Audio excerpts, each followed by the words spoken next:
Hi everyone, just want to take a few minutes to share with you the course syllabus. You simply get to the course syllabus by the mobile page.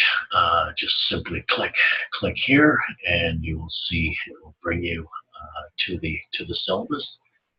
My contact information is up front here. There's also a printable version of the syllabus here if you'd like a hard copy. You can email me. You can leave a message on my phone. I'll pick that up through my email. The beginning of the syllabus, of course, is our standard department mission and core focus, course description, looking at it being a project-based course and providing you the opportunity to integrate your learning, integrate sustainability education into applied practical project. So the idea is that you will assess the current strengths and areas for development regarding sustainability education and its many facets. You'll evaluate that in your school or your organization. And then based on that assessment, you'll design, implement, and evaluate, and at the end report on a project that is completed within the time frame of the course. So this is thinking that you have the 21 credits, the prerequisites in the program completed, and it's intended to fulfill the full requirements and be a significant and independent piece of scholarship that's equal to a thesis and academic quality, but which is more limited in scope or degree. And it's, of course, worth 6 credits towards your graduate degree, and is completed over two terms. So I want to take a look just quickly at the outcomes, what you could expect, what we hope to achieve, and that's the capacity to develop a sustainability education project in your school, your organization, your community. And we're going to be using what's known as a design thinking process to be able to generate and evolve and to implement those ideas. You demonstrate that ability for systemic thinking, working and thinking towards what you want to achieve, a futures-oriented perspective, and a commitment to action and that sense of an entrepreneurial mindset to look at what needs to be done, looking at a need, and then being able to address that need in original and creative ways. And of course, embedded in that is that those leadership qualities of being able to communicate effectively, to be able to use digital media to deepen, accelerate sustainability education across all the education processes. So the project is really intended to fulfill the requirements for a significant and independent piece of scholarship. It will be, like I said, equivalent to the 6 credits and take two terms to complete. So we'll be looking at establishing a context for significant and the significance of the work, having that work reviewed and approved by research ethics boards and departments within our organizations. And we will be doing some research as we get into the design process. So it will also be reviewed within your institution. Someone will be looking at it to ensure that it's appropriate and acceptable within the institution that you're working in. You'll be exploring questions through that design process that I'll talk a little bit more about. And we'll be looking at reflecting on our goals and outcomes and demonstrating evidence of a creative and individual project that's based on the design thinking process. The projects will have practical implications. They can be developmental or non-traditional in nature. And there's a whole list of things that people may want to do. I suggest that you look down through that list of available options. Think about if you haven't done so already, but you may have some sense of what you might want to do. But there is a wide range of what would be acceptable as a project in the project format. So we're looking at some supervision. I, as a course instructor, will act as your academic supervisor in all aspects of the project proposal. I'll be named as the supervisor for the ethics approval applications and any required letters of support. For external organizations, you can list me. And of course, students are required to provide the name of a person at your organization or your school who can provide an impartial verification, completion of the project, and implementation of the project. It could be a principal, vice principal, department head, manager, supervisor, someone who has some degree of authority to be able to sign off on the project and to approve the project within your organization. So it's your responsibility as a student and a graduate researcher to identify this person and keep them informed of the project's progress and the implementation. And there will be a signed letter required at the end of the process that this person was aware of the project and can verify that it was implemented. So being a change agent and a leader for transformative educational reform requires that creative development and a growth in your own creative capacity over time. So design thinking, the process provides a creative process through which you can meaningfully engage with a problem, challenge, and find a solution to be able to move forward in looking at that challenge in more creative ways. So it's something that you want to be interested in, something that you're passionate about, something that is going to keep you intrinsically motivated. You'll be spending a lot of time on this process, something that is positive and optimistic and has a sense that it can be affected by your efforts and by the change that you propose. So let's take a look at the design thinking. For educators, what we mean by that is the idea being, of course, that we have a whole set of verifiable steps that we can move through.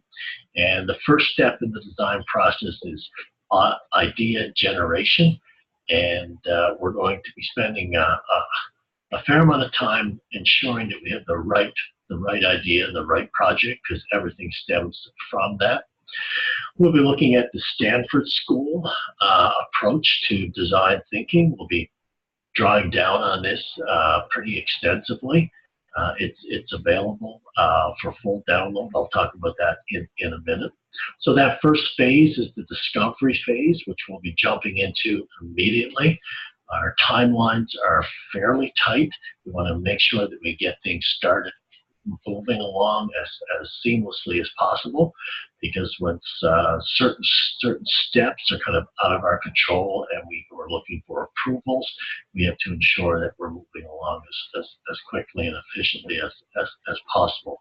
It's still taking the time we need to define a challenge that's approachable, that's understandable, that is actionable. In other words, that we can provide some meaningful response to this particular issue that we would like to propose a project to address. So we'll look at those, we'll list them, we'll frame the issues, and then of course we look at our interpretation of that, phase two.